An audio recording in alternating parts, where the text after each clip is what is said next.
бэлтгэл мэдээлэл танд өнөөдрийн сүүлчийн сэдв болон өрхөнө ингээд наашаа цаашаа нэвтрүүлэгтээ татаа морилоо.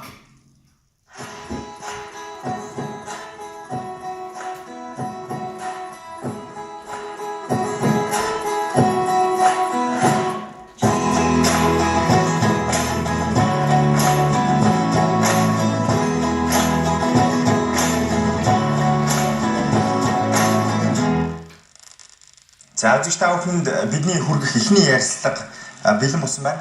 За бид ярилцлага өрнүүлэхээр Ачлалт Хүүхдүүд төрөмс байгуулах удирдах зүйлийн дараа Болорог студид ирсэн байгаа. Танд орон төргий. За тэгэхээр хөгжлийн бэрхшээлтэй иргэдийн хөгжил одоо халамж үйлчлэгийн байрын асуудал бол бас зайлшгүй яригд бас ёстой сэдвүүдийн нэг байна. Тэгэхээр яг өнөөдрийн байдлаар ямар байгаа талаар нь бид мэдээлэл өгөхгүй юу? За баярлалаа. Би Ачлалт Хүүхдүүд хөгжлийн бэрхшээлтэй иргэдийн хөгжлийн бэрхшээлтэй иргэдийн асрамжийн газрын түүний тэргүүн Болор гэж юм байна. За өнөөдөр бол хөгжлийн бэрхшээлтэй иргэдэд чиглэсэн асрамж халамжийн үйлчилгээг явуулдаг хоёр төрөмс байгуулга байдаг. Энэ нь бол Ачлалт Хүүхдүүд, Батгэрэлт иргэдүүд гэдэг. Энэ хоёр төрөмс байгуулга хөгжлийн бэрхшээлтэй иргэдэд асрамж халамжийн үйлчилгээг хөлбөмбөг халамж үйлчилгээний ерөнхий газрын янтаа байгуулсан гэрээний дагуу гэрээгээр гүйцэтгэж байна. Яг одоо улсын гихт тодтголтой хөгжлийн бэрхшээлтэй иргэдийн асрамжийн газар бол байдаггүй. Тэгэхээр та бүхэндээ хийсэн гэрээний нөхцлүүд ер нь яг ямар нөхцөлтэй байдаг юм бол та бүхэн яг улс төрийн өмнө бол хариуцлага хүлээсэн байх нь шүү дээ. Тийм. Одоо бид нар өөрсдөө төрийн ачаанаас л өөрчлөж явна гэж ойлгож байна тийм. За хөлбөмбөг халамж үйлчилгээний ерөнхий газраас бол одоо зарлалын тодорхой хэсгийг нь даадаг. За энд одоо юуг нь даадаг вэ гэхээр манай асруулагчдын хоолны зарлалын тэгээд эмийн зарлалын тодорхой хэсгийг мөн ахуй хэрэглээний багны зарлалын тодорхой хэсгийг би тодорхой хэсгээгээд онцлоо тийм.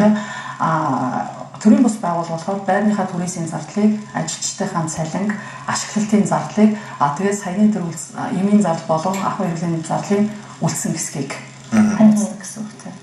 Тэгэхээр тухайн одоо байр бол мэдээж хөгжлийн бэрхшээлтэй иргэдийн аюулгүй орчин хангасан нөгөө стандарт гэж ярьдаг шүү дээ тийм ээ. Ямар стандартыг барьж байгуулж байгаа юм бэ? За одоо үйл ажиллагаа явуулж байгаа хоёр төрлийн бус байгууллага хоёулаа туризмын байранд үйл ажиллагаа явуулдаг. Гэхдээ одоо бид нар нэгд энэ ажлыг эрхэлж байгаагийнхаа хувьд аль болохоор л тийм хөгжлийн бэрхшээлтэй иргэдтэй аюулгүй таатай орчныг бүрдүүлэхийг хичээж байна. Гэхдээ анхнаасаа тэр барилга өөрөө стандартын дагуу хөгжлийн бэрхшээлтэй иргэдэд зориулагдаж баригдаагүй учраас мэдээж стандартын шаардлага хангахгүй байгаа нь бол үнэн. Гэхдээ бид нар бол өөрсдийнхөө боломжоор л одоо тэрийгэ зохицуулах гэж л оролцдог тийм. Бидний барьж байгаа байр бол одоо өнөөдөр 26 асруулагчтай. Гэхдээ ер нь бол энэ түрээсийн байранд байгаа учраас түрээсийн мөнгөнд баригдаад гэдэг олон хүн авах боломжгүй. Одоо бид нар яг л хангалттай олон хүн авчихад байгаа нь 26 асуулгач.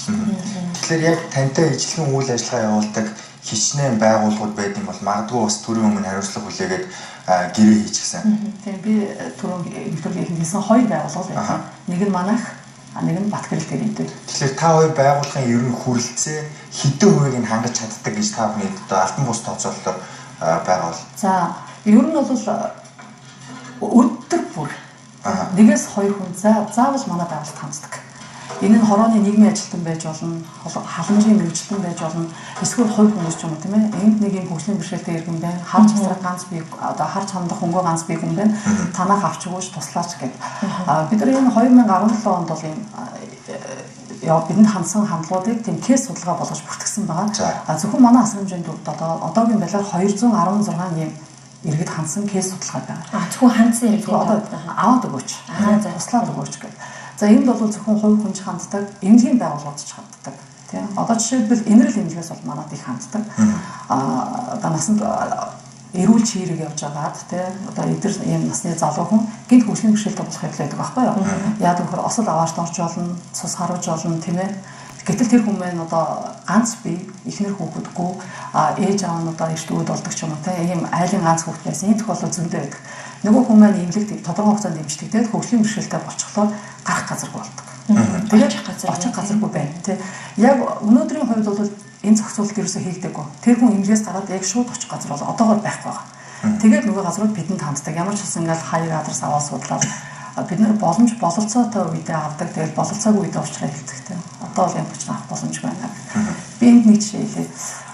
Одоо Чингэлтэй дүүргийн эрүүл мэндийн нэгдээс манай асаргааны төвд ирээд 2 сар болж байгаа нэгэн залуу байгаа. Тэр залуу 43 настай. Эхнэр хүүхэдгүй ганц бие, ээж аав хоёр нь өвд болсон. Энэ хүнс ажиллаа хийж байгаа цус харгаад Чингэлтэй дүүргийн эрүүл мэндийн нэгдэлд очсон. Чингэлтэй дүүргийн эмнэлэгт 10 хоног эмчлүүлээд эмнэлгээс гарах болтол нөгөө хүмүүс саачсан. Тэгээ саачсан. Ах トゥ хамаатсан садан байхгүй. Эрүүл мэндийн нэгдэл ямар арга хэмжээ авсан гэхээр өрхийн эмчт нь хүчээр өгч гаргасан.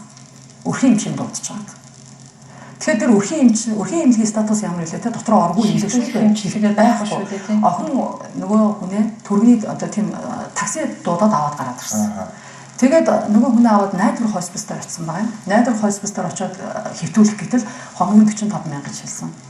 Өрхийн эмч тэр хэмжээний мөнгө байхгүй шүү дээ. Ингээд охин маань манай байгууллагт хандсантай айгүй их тийм бороотой өдөр байсан. Бид нар 39 сар сургуулийн гадаа таксин дотор очиж хүний үзээд тэгээ угаасаа тэр охинд тэр хүнийг аваад очих газар байхгүй учраас манай төв авсан. Одоо манай төв дээрээ 2 сар болж байна. Харьцангуй биеийн байдал сайжирч байгаа. Ямарс өнгийн цугад хоол иддэг болсон.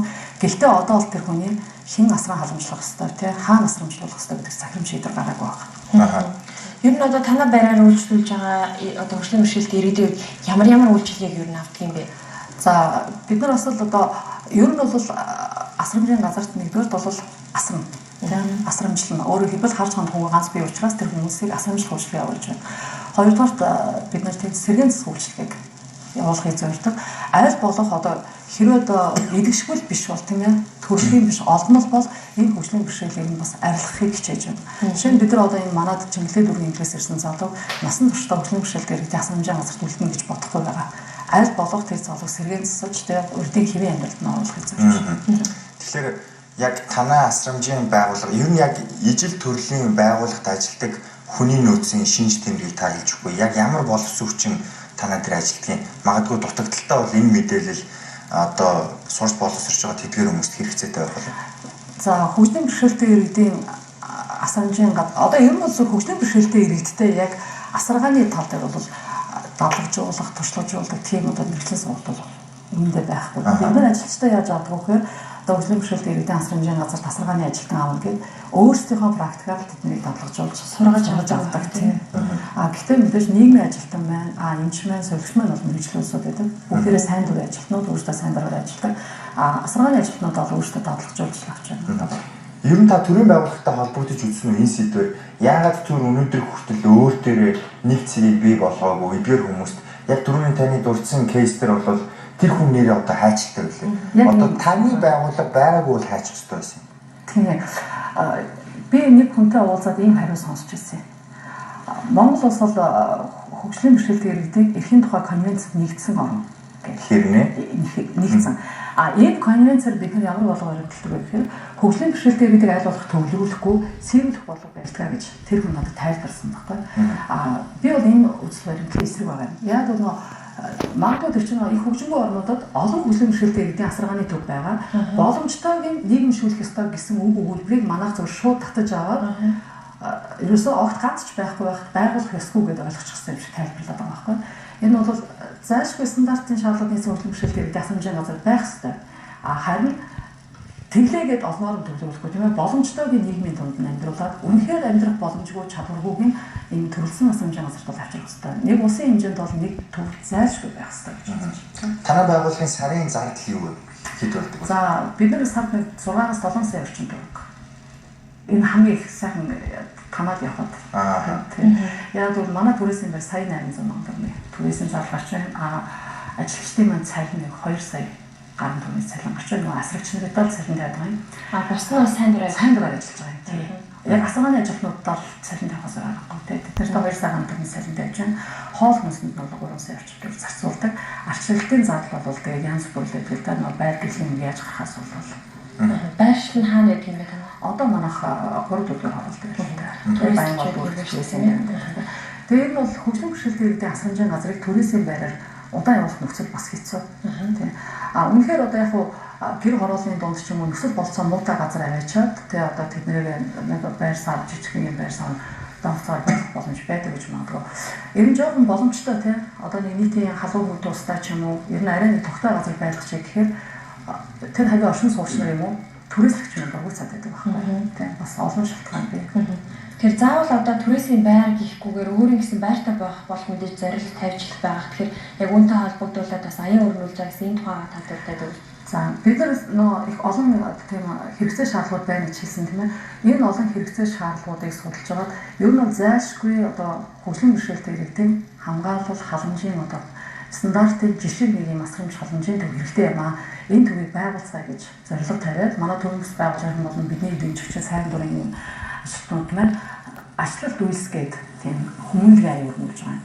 Бид нар энэ ачлалт үйлс хүмүүнлэгийн аяа сая 9 сараас бол эхлүүлсэн байгаа. Энэ маань 2018 оны 9 сар хүртэл 1 жилийн хугацаанд үргэлжлээд бид нар ямар ч гэсэн өөрсдийнхөө нөөц бололцоог ашиглаж байгаа тийм асрамж халамжийн төвийг барьсан. Одоо байршлаа хаана барья гэж бодож бас газрын зөвшөөрөл асуудал бол энэ бол бас нэгэн удаан энэ болоод бид нарт бас төрөөр удаж байгаа юм тийм. Тэгээ газрын асуудал нэлээд удаан хөдөлсөн эц сонгон айхын дөрвөн 21 дэх хороо 10 гунтад газрын асуудлаа юм шийдлээсэй тийм. Бас тэгэхээр хотоос жоохон зайтай юм байна тийм. Ер нь таны хувьд хоттой ойрхон байсан нь илүү хүндээ ойртож үйлчлэх үү эсвэл одоо олдсон байгаа газар чи юу хангалттай гэж бодож байна уу? За яг хоо сонгон айхын дөрвөн 21 дэх хороо 10 гунт харьцангуйгаар бас юутай юм байна. Зам очсон, бие бүтсэн очсон, тог очсон. Тэгээ харц одоо ер нь бол Улаанбаатар хотын суурь бүсэд ер нь бол багтахаар энэ бол бид нар бас төрийн тусламжийн үйлчлэг үзүүлсэн ч гэсэн боломжтой юм гэж үздэг байна. Яг манай халамжийн төвийн зохицлогч дотроо бас суйрлуулж өгсөн байгаа. Яалтаа тусламжийн хэсэгтэй байя гэд. Тэр хэсэгт нь яалтаа тусламжийг үзүүлээ. Шаардлагатай бол эмнэлгийн тусламжийг төрөөгөө явж үзүүлнэ. Би түрүүн нэг асуудлын талаар арай дутуу ярьцлага үзгээд ярьчих гоо. Ер нь бол олон эрэлт хэрэгцээ байгаа. Би хоёрын л өнөөдөр энд дуртаад хэлчихье гэж бодлоо тий. Нэг нь болохоор одоо тэр би түрүү хэлсэн тий. Зайлшгүй төр байрлал хөгжих юм аа хэрэгтэй. Гинтийн юм хөгжлийн бэрхшээлтэй байдаг. Нэг нь бол сэтгцийн одоо хувьд хөгжлийн бэрхшээлтэй иргэд. Нийт хөгжлийн бэрхшээлтэй иргэдийн дотор сэтгцийн хөгжлийн бэрхшээлтэй иргэд дийлэн хувийг эзэлдэг. Дийлэн хувийг. Гэтэл тэд нар маань одоо өөрсдийнхөө эрх ашигыг хамгаалах талаараа чөлөөтэй үгүй хэлж чаддаггүй тийм ээ. Хүнд хүчирхийлүүлж байгаа, хүнд дарамтлуулж байгаа юм. Эсвэл өөрсдийнх нь эрхийг зөрчигдөж байгаагаа тэр бүрийг илэрхийлж хэлж чаддаггүй. Ялангуяа асран хамгаалагч ганц бие сэтгцийн өөрчлөлтөд иргэн байх юм бол тэр хүнд ер нь нийгмийн хамгааллын одоо үйлчлэгээ тэр бүрийг хүч очиж чаддаггүй байхгүй юу? Тэгээ энэ дээр би нэг жишээ хэлье гэж бодож байна. Сая одоо өнгөрсөн 9 сард сонгон айхын дүүргийн халамжийн хэлцээс манайтай холбогдоод нэг хөгшнийг одоо аваад өгөөч те. Одоо халамжийн манай сонгон айхын дүүрэг дээр ирээд 2 хонлоо авах газаргүй.